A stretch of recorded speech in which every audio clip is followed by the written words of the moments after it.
These people are amongst the greatest quiz players in Britain. Together, they make up the Eggheads, arguably the most formidable quiz team in the country. The question is, can they be beaten? Welcome to a special celebrity edition of Eggheads, the show where a team of 5 quiz challengers pit their wits against possibly the greatest quiz team in Britain. They are the Eggheads. You ready for a run-out, Eggs? Ready. Good stuff. Hoping to come away with a winning scoreline against the Eggheads today are no dribbling. Now, this team of footballing favourites have provided some of the sport's most talked-about moments, but will they finish top of the league today? Let's meet them. Hello, I'm Pat Devon, former international football with Scotland. Currently, I work as a co-commentator and an analyst on football in the media. Hi, I'm Matt Elliott, ex-Leicester City and Scotland international. I'm here to prove the theory that footballers are not the sharpest tool in the box. Absolutely spot on. Hello, I'm Helen Ward. I'm a current Welsh international footballer. Pop Bonner, former goalkeeper, my whole career with Glasgow Celtic and, of course, the Republic of Ireland. My name's Perry Groves. I managed to fool some of the people all the time, playing for Colchester United, Arsenal and Southampton, where I was a complete waste of money. Sorry, Saints fans. So, Pat and team, hello. Hi there, how you doing, Jimmy? Coming in. It's great to see football represented, Pat, and I'm thinking you're in the team captain position now. For the first time in my entire life, I've been team captain. Never before in football history I've been team captain, but, you know, a good bunch. I'm confident in this lot, getting behind us, and a strong side. Great, yeah, strong side. This lot are strong too. Have you got any thoughts on how to tackle them? We've had a few thoughts, but really we're not sure because we have no idea, like every week, what the subjects are going to be. So it's going to be a bit up in the air, and we're going to have some tactics when the information comes out. All right. Matt, have you quizzed before yourself, you know, casually or in any way? On a Tuesday night, down the local pub, a bit of quiz night. That was it. Can't profess to too much success in that department, that's for sure. So I'm a bit of a novice, really, I think, in this department, but I'm willing to try my best. And we designated Pat captain because he at least looks a bit intelligent anyway. Helen, how about you? We've got different subjects. You've mentioned that it's not possible to know what's coming up, but is there anything you're hoping will come up? I've got to say sport, to be honest. Bit of geography, bit of music? What about music? Not so much. Maybe TV and film, but, yeah, sport's the one for me. Pat, I think we seem to be a nation obsessed with quizzing. Everybody loves to quiz. Are you a quizzer too or not? No, I'm afraid not. I need a good team around me, that's for sure. I'm the most unlikely quizzer ever, especially from my family. Everybody else so much better, but I'm going to enjoy it. Well, the strange thing for us is being joined by answers, because I reckon at some point you've all been an answer in a question. I think I've asked them 20,000 questions now, so...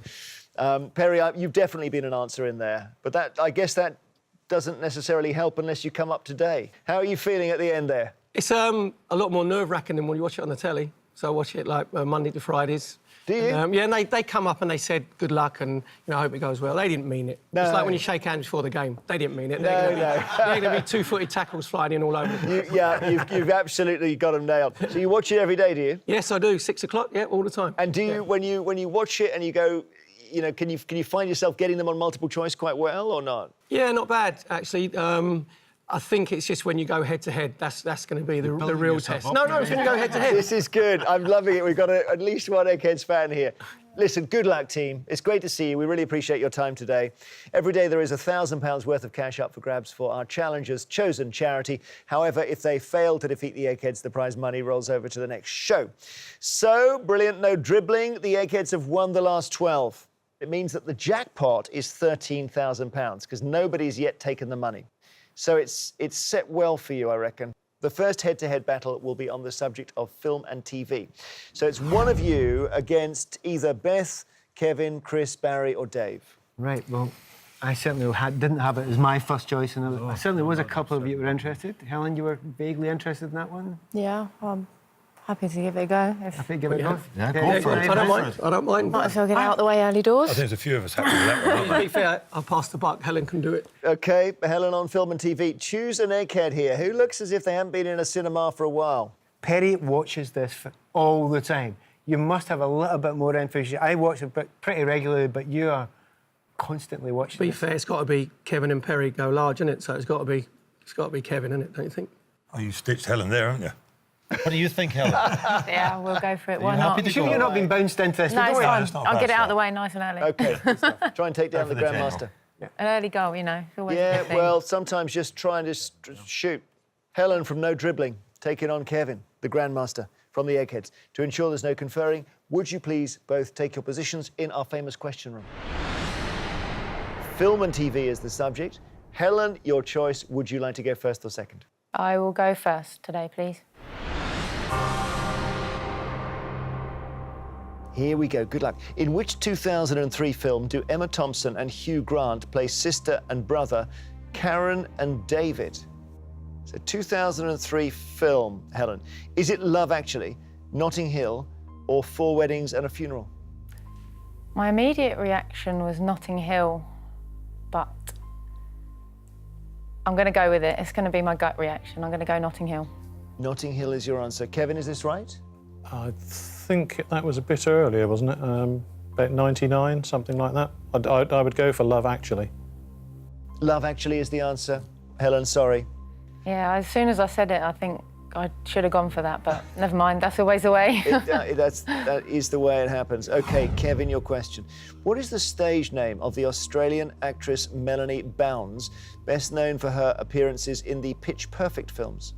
Is Melanie Isla Fisher, Rebel Wilson, or Nicole Kidman?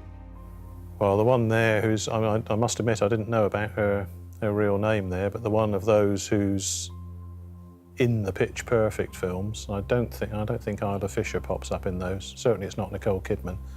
But the one I know is in the Pitch Perfect films is Rebel Wilson, so that's the answer, I think. Rebel Wilson is the right answer. Okay, Helen, to come back and draw level, your question. Which long-running Saturday sports programme was first broadcast in October 1958 with Peter Dimmock as presenter? Is it Grandstand, World of Sport, or Sports Night?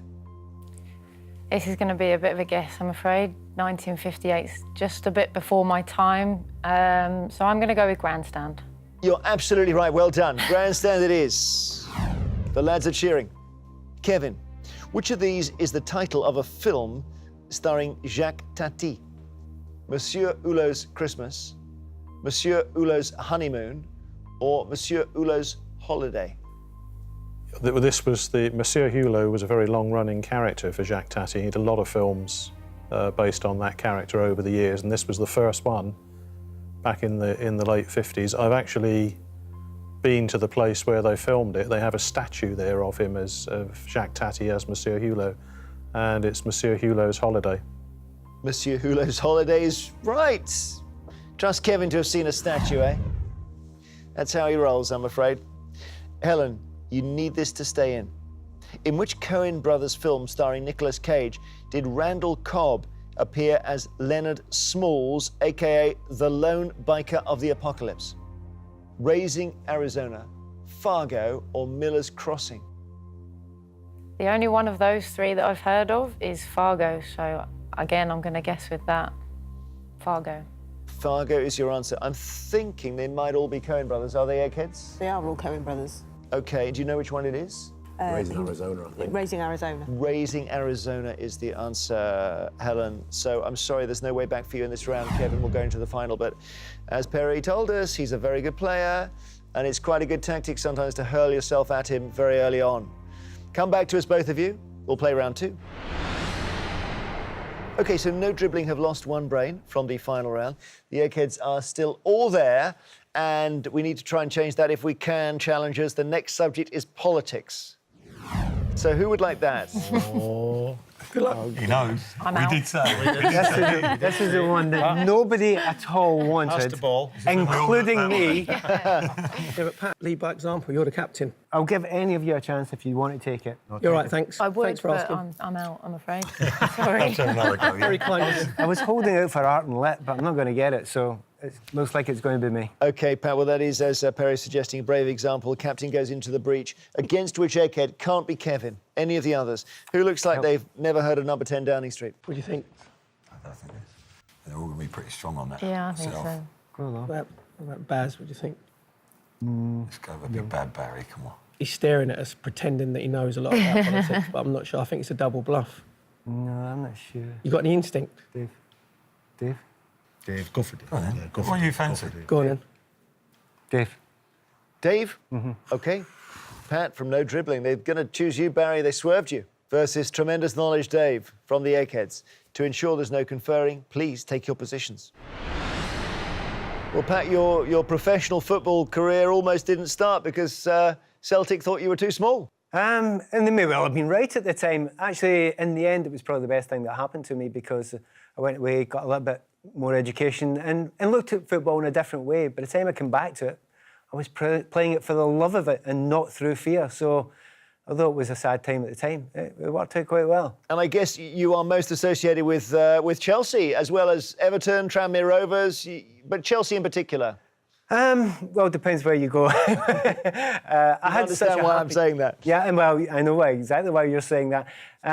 Every team you play for is special in its own way, and one of those fortunate players that throughout the career, everyone I played for, I seem to have a really nice time and have good memories of. And it gave you a 19-year career, which is exceptional, isn't it? Yeah, I used to be 6 foot at the start of it. I'm now 5'6", so obviously I ran too much. So now you write and you commentate and you do all of that, and it must be so interesting to make that switch. I mean, it's oddly enough, and it's the classic old cliche, you know, football's the best job you can get, but the second best is either sort of watching or coaching. And certainly watching it and analysing it, and I do enjoy doing it, and hopefully, you know, if I've got a mantra before I do any sort of co-coms and analysing, I always think, try and tell people something that they might not know themselves. You're there for expert analysis, so you try and do that as much as you can. You've also been in business. You were PFA chairman for 5 years in the 90s and chief executive at Motherwell. So, my goodness, you've done a lot of things, Pat. Yeah, both jobs very, very interesting. I cannot say they were always enjoyable, and certainly being chief executive and player at a club, that was the most exhausting thing. But you learn so much, and isn't that what life's about? Going out, learning, trying things such as doing Eggheads. Which takes us perfectly to quizzing. So politics, Pat, I feel bad because I know this is not the round you would have chosen in a million years. Of all the subjects that's covered in Eggheads, I think there's 9 of them. This was number 9 in my list, so I'm getting thrown to the lines here. OK, well, I don't think it's your favourite, Dave, either, is it? Well, it depends what comes up. I mean, it's such a broad subject. There are obviously going to be gaps at certain times, but we'll see how the questions fall. All right, Pat, would you like to go first or second? Might as well go first. So here we go. The Bundestag is the name of a parliament in which country? Sweden, Russia, or Germany? Well, thinking of Bundeswehr as the German sports firm, and various other Bundes things happen to be German. I think I might go with Germany in this one. Excellent, you're quite right. Well done. Dave, which of these UK Prime Ministers held office first? Winston Churchill, William Gladstone, or Harold Wilson? Harold Wilson was the 1960s and 1970s. I think Winston Churchill, 40s and 50s. It's William Gladstone. William Gladstone is correct. Back to you, Pat. David Owen became leader of which political party in 1983? Was it the Social Democratic Party, Labour, or Conservative? Actually, I'm going to pretend I don't know, but it's a Social Democratic, the SDP, when it was started, disappointment that the 2 other parties, and particularly the Liberal Party, wasn't serving the needs of a number of people. And I think he was one of them. Social Democratic Party is quite right. Yeah, the so-called Gang of 4, he was one of them. Do you know the others, Dave? William Rogers, Shirley Williams, and Roy Jenkins. That's right. Here's your question. Walton, Wavertree and West Derby are parliamentary constituencies in which British city? Leeds, Liverpool or London? I think Eric Heffer was Liverpool Walton, so that's my answer, Liverpool. Liverpool is quite right. OK, playing well here, 2-2. Pat, the third question can be crucial. Here we go. After the war in Yugoslavia, the constitutional status of Bosnia-Herzegovina was finally established at a conference held in 1995 in which town in Ohio? Is this Cincinnati, Toledo, or Dayton? Well, I think the last couple of questions were underarm. This was certainly a fastball, this one. I'll be honest, I really don't know that one.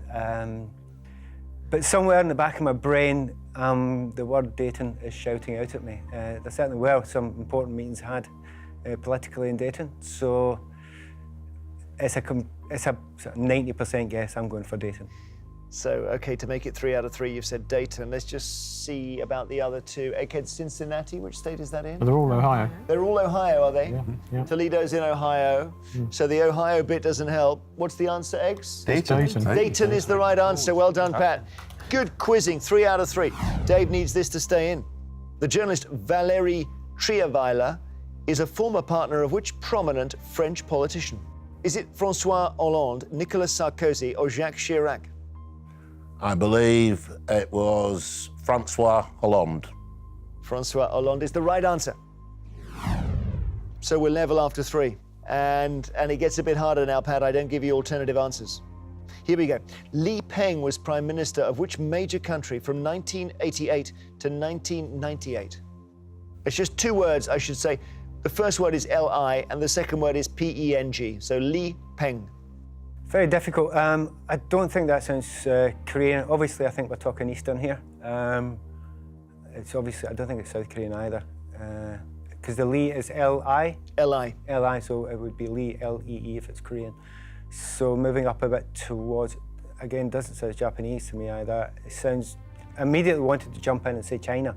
But I think I would remember the Chinese leader. So that's a tough one.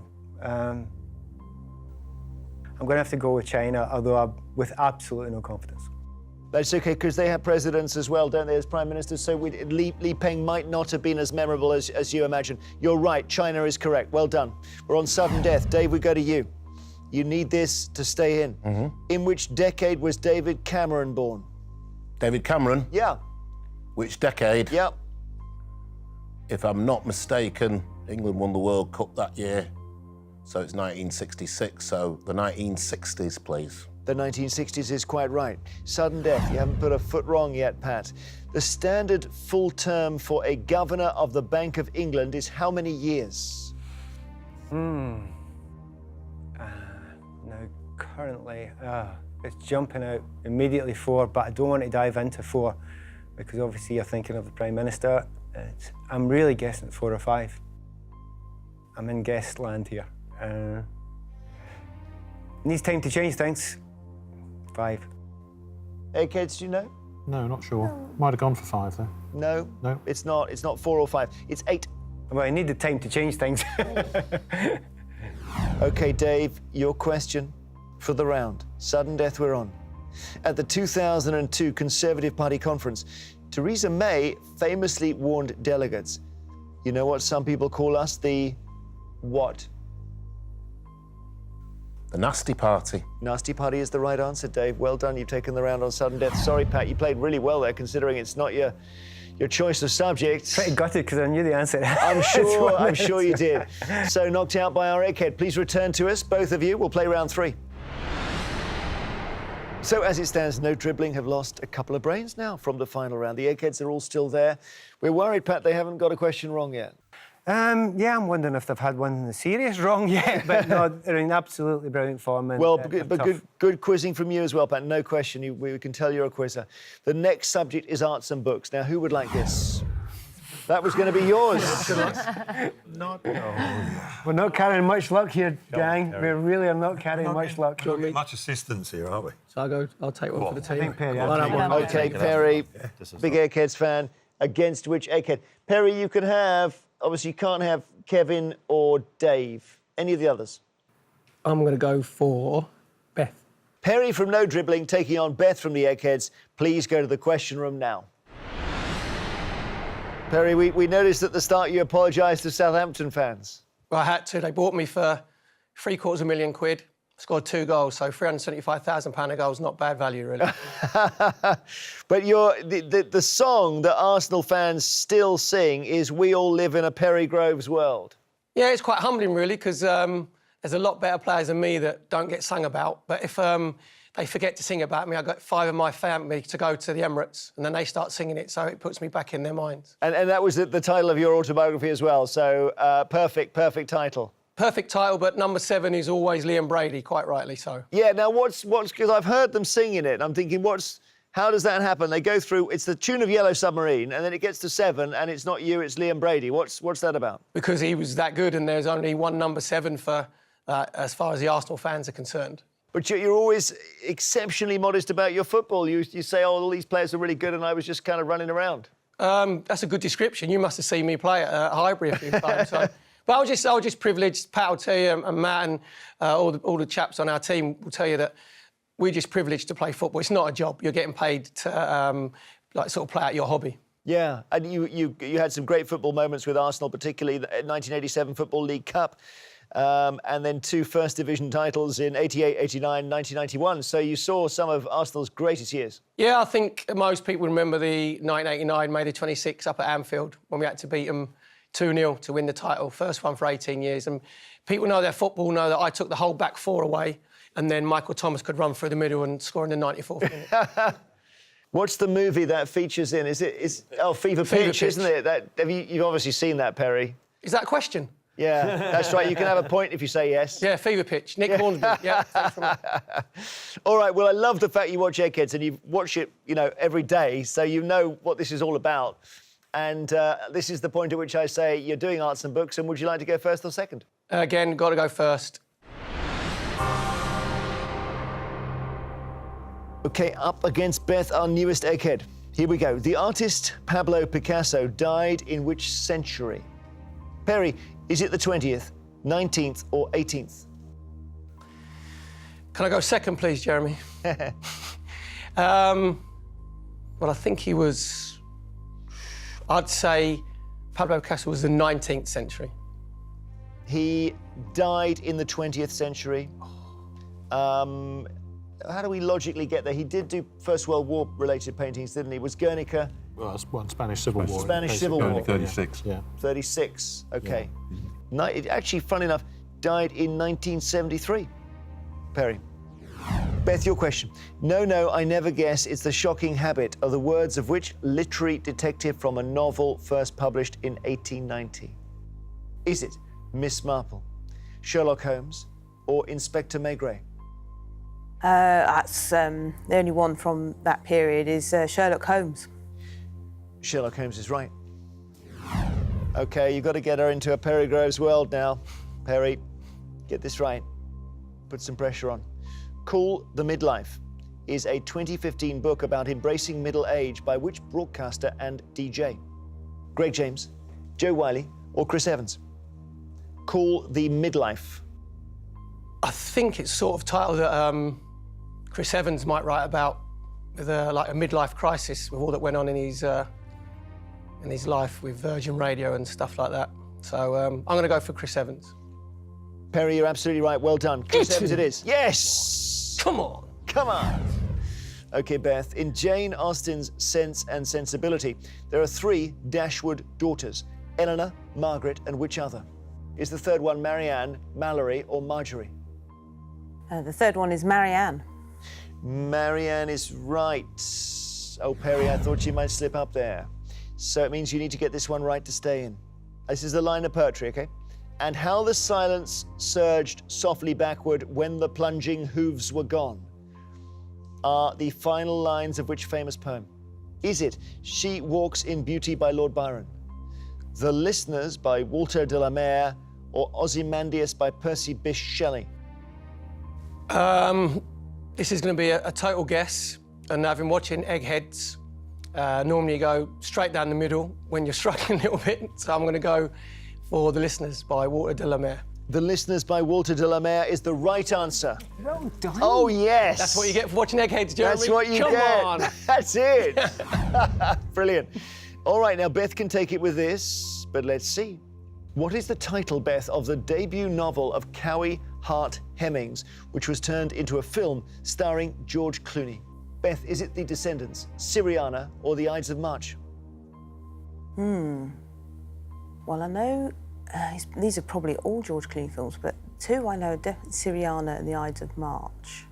He was definitely in those two. Ides of March is about political wranglings, and I'm not sure what Syriana's around. The Descendants is a complete unknown to me. I'm going to go with the Ides of March. Okay. Funny enough, the one I know best is The Descendants because I've seen it, and I think it might be based in Hawaii. It is, yes. And is Kauai the clue there? That's a Hawaiian. Hawaiian name. Yeah. The answer is The Descendants, Beth. Didn't know it at all. But So- I think a woman who dies suddenly and then a whole will situation. It's all a battle over a will. Battle over a will. Okay, so that's good, Perry. The force is with you. Back in the game. So much back in the game. So scores level after 3 questions. We go to sudden death. It gets a little bit harder because I don't give you alternative answers, as you know, because you watch every day. Here we go. Take your time, Perry. A field of what flowers did William Wordsworth famously describe in a poem as continuous as the stars that shine and twinkle on the Milky Way? So we're looking for flowers here. I'm going to go for a field of wildflowers. It's daffodils. Daffodils is the answer. Beth, your question. J.D. Salinger's novel, The Catcher in the Rye, is set in which country? It's set in the United States of America. USA is the right answer, Beth. On sudden death, well done. You're in the final round. Sorry, Perry. You ran it pretty close there. I'm happy with 2, to be fair. Yeah, you did fine with 2. Well done, Beth, though. You're in the final. Return to us. 1 more round to play. Right, with 1 more round to play, no dribbling. I've lost 3 brains from the final round. The Eggheads are still all there, and this is the moment to take one down. The subject is sport. That's got to be good, right? Said this, Pat, didn't we? There's a little bat. We knew it. Come on. we Matt kept or at Pat? this point. Sport was a toss of a coin between the Between the two. two of you, yeah. I'm happy to take it. What about you? Do you want to be left on your own, Pat? Can you handle it? Be confident. You might. No, get I'm through. not. Come back Mama, together. wait till- I'll Matt's come got back you and join you, mate. I'll come back. confident Will you come back and join me?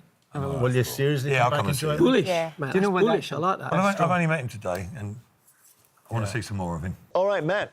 Against either Barry or Chris? Chris, Ooh, we didn't straight. make it back. Brilliant. Well, Chris, Straight, yeah. that's probably a good decision because you have it's fair to say, off moments on sport. Can't remember when I had an on moment on sport. Yeah, so that might be wise, Matt. Well done. Matt from No Dribbling, trying to get into the final to help Pat. Taking on Chris here from the Eggheads. For the last time, please go to our question room. Well, I remember when you signed for Leicester in '97, and it was a club record, Matt, wasn't it? 20 years ago, unfortunately, Jeremy, yeah. I was going to say I remember it well, but I actually can't.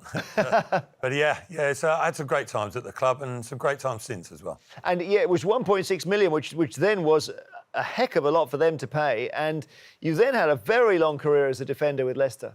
Yeah, it was a lot of money back then. A lot of people scoffed at it, actually, 1.6 million, although it sounds like chicken feed these days. But club record, a bit of pressure on my shoulders. But the team around me and the manager there, Martin O'Neill, helped me settle in quickly. And as I say, I had a great 8 years or so at Leicester City, still involved there in a roundabout way, and still live in the area.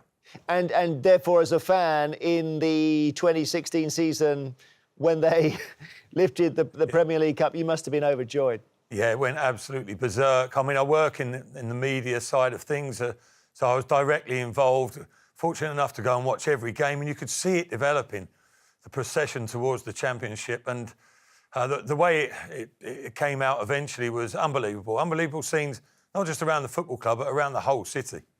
And it was funny because even as you were in the last half a dozen games, we had reports of people cashing in their bets and stuff because no one wanted to believe that it was actually going to happen. No, that's right, 5,000 to 1 the odds at the start of the season. Christmas time was still 2,000 to 1, and I wish I'd been a little bit braver myself, I have to say. What about the 2000 League Cup? I must mention that because you won the League Cup final for your team and scored twice against Tranmere Rovers. It was a massive game for Leicester, wasn't it? Yeah, back then it was, and not quite in comparison to winning the Premier League itself, but it was a cup and a trophy that we won. It was one of those days everything just materialised for me. I scored 2 goals, got man of the match. My son was due to be born on that day, my youngest son. Thankfully, he waited 3 days so we could enjoy the celebrations. And my dad, who's no longer around, backed me for first and last goal scorer, won £600. So good day all round. So sport is the subject, Matt, and would you like to go first or second? I'll buck the trend of my 3 colleagues that have gone prior to me because it hasn't worked for them one way or another. And Pat needs some company back there. I'm going to go second. So here we go with your first sport question, Chris. Which batsman is England's all-time highest run scorer in men's Test cricket? Chris, is it Alistair Cook, James Anderson or Jack Russell? Oh, this goes way back, doesn't it? It's Jack Russell from way back. Matt, is he right? No, I looked at that and I thought, even Chris might get that one. Alistair Cook, isn't it? I'm sure. Alistair Cook is the answer. He wrote letters from America, of course, for many years. Caused a bit of laughter here. Dave, that was an error by Chris. Yes, it was. Jack Russell was a wicket keeper in the 1980s, and James Anderson is a fast bowler in the millennium. It's Alistair Cook who's as of 2016 is the run scorer. OK, Matt, this has started well. Your question. Which of these men is a former world snooker champion? Jimmy White, Stuart Bingham, or Willie Thorne? I'm hesitating slightly, but I just want to make sure I get the right shout. Willie Thorne's a friend of mine, actually, from the Leicester area. I don't believe Willie has won the World Championship. I'm sure he would have told me about it on numerous occasions. Jimmy White, a lot of people would assume that he was a champion. I know he's got to a few finals and unfortunately, I think lost every time. And probably the least well-known name is the world champion. I think Stuart Bingham I'll go for. Stuart Bingham is correct. Well done, Matt. Brilliant. So you're ahead of Chris. Chris, your question. Which 19-year-old was picked for the England football squad in October 2015, despite having only made 6 Premier League appearances for Tottenham? Was this Dele Alli, Eric Dyer, or Harry Winks?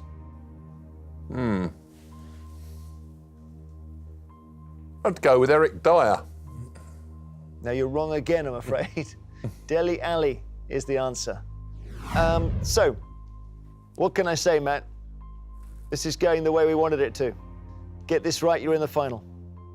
Israel Folau has played international rugby league and rugby union for which country? South Africa, Wales, or Australia? Can you spell that, please, Jeremy? Yeah, so Israel, as you imagine, like the country. Yeah. And then capital F-O-L-A-U. Israel Folau. There's a similarly named player who plays for Wales. It's not that spelling or not that pronunciation, whose name escapes me at this moment in time, but little bit of a guess. I'll go Australia. Okay, if you got this right, you're in the final. Challengers, is he right? 100%. 100%, Yep. You're right. Well done, Matt. Australia is the right answer, 2 out of 2. No way back for Chris. Chris has been knocked out of the final. Maybe things are on the turn at just the right moment for our celebrity challengers. Come back to us, please, and we'll play the final round. Okay, this is what we have been playing towards. It is time for our final round, which, as always, is general knowledge. But I'm afraid those of you who lost your head-to-heads won't be allowed to take part in this round. So that's Pat Nevin, Helen and Perry from No Dribbling, but also Chris from the Eggheads. Would you please now leave the studio? All right, Matt and Pat, you're playing to win No Dribbling, £13,000. Is this like facing a penalty shootout, Pat? Oh wow, this is worse. So much worse. Penalty shootout. You can go the right way or you can go the wrong way. Nothing's expected of you. We're expectations here now. It's a bit tonight. similar, Pat. You guess at penalties. We're guessing at these answers, aren't we? We are. I suppose that's true. We are. But you had, was it 642 appearances for Celtic? Yeah, something like that. A massive. I was there for 17 years, all my career. Sometimes I regret it because I would have liked to have moved around like some of these guys and network people and see other people. But then when you're at a club like Celtic and we're playing in Europe and we're winning things, we didn't earn too much money, but You've got to have other clubs who want you as well. yeah, that's true. that? At that time, but at that time, nobody told us if they were in for us. There was no agents at that time. Sure. But it was a great time and a wonderful time, and still living in Glasgow. And it was, there's a very famous save. In fact, you Eggheads will know it because it's a quiz answer, which is the Italia 90, isn't it? Where you basically got Ireland through. Yeah, well, it was with the a penalty save. that. Yeah. Daniel Timofti, you'll all remember. Yeah, Daniel didn't Timofti. remember that one. In fact, I spoke to him recently. You know, he had a tough time back in Romania because he missed a penalty, and he opened a bar called the penalty. And what he said to me was he opened it because anybody give him stick, he could chuck them out. And I named the boat after him. Daniel Timofti was the name of my boat, an old boat we had down in Donegal. So it was a good time. The save, basically, as you say, got Ireland through to the quarterfinals of Italia 90, and to be in that tournament at that stage must have been That was incredible. fantastic for the young you. Yeah, it was quite incredible, and we had a fantastic team. We didn't know how good we were until we started winning a few games. And of course, we had Jack Charlton as our manager. Fantastic man, great leader, and a brilliant man. He gave me such a responsibility within the team too, and I grew with it. He was a fantastic guy to be working under, you know. And we're in Glasgow here. Can you walk the streets of Glasgow without getting mobbed? I'm guessing not, probably. No, you know, people know who you are, but Glasgow's a great city to live in, you know, and it's of course divided between Glasgow Rangers and Glasgow Celtic, and there's a great atmosphere, and you know, people get on well together now, but you know, there's that rivalry there, and Rangers, of course, back in the league. It's starting to take off again here. All right. Well, listen, I hope it goes well for you both, Matt and Pat, in the final here. A lot of money at stake here for us, £13,000. Dave, Barry, Kevin, Beth, you're playing not for money, but for something that money can't buy, which is your reputation, and to keep this roll going against the celebrities, which, of course, we hope you bring to an end today. As usual, I'll ask each team 3 questions in turn. They're all general knowledge, and you can confer. OK, so Matt and Pat, the question is, can your 2 brains bring down these 4? I bet they can. And would you like to go first or second? Wooden formula from Matt last time, so he went second, so we're going to stick with second. All the best. Here we go. General knowledge. First question to the Eggheads. Who directed the 2016 film La La Land? Damien Chazelle, Paul Thomas Anderson, or David Ayer? Damien Chazelle. Damien Chazelle. Damien Chazelle? Chazelle. Damien Chazelle. Well, I haven't seen it, but fortunately 3 of my colleagues are aware of the answer to this, and we're going for Damien Chazelle. Damien Chazelle, who did Whiplash as well. You're absolutely right. It's a work of genius. You seen it, La La Land? Not yet, but I would Very have good. snuck that. Old-fashioned and really good. Yeah, would've I've got heard good that. reports. Yeah. OK, here we go. Your question. Which of these is a term for the pelt of a beaver?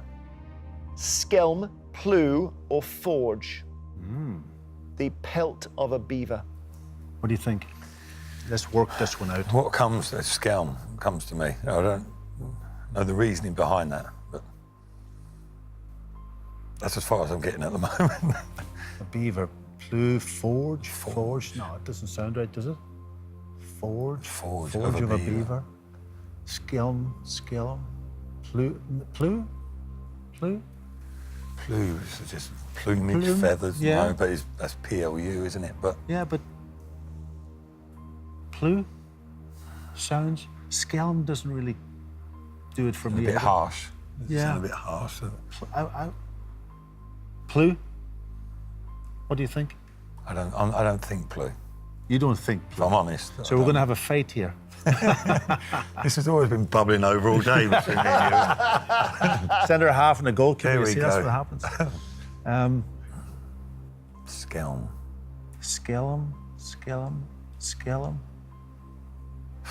Digging ourselves a hole here, Paddy. Yeah, because we we're are, thinking we are. We're one of thinking those- it out You too think much. it's not that, and We're thinking out too much. up.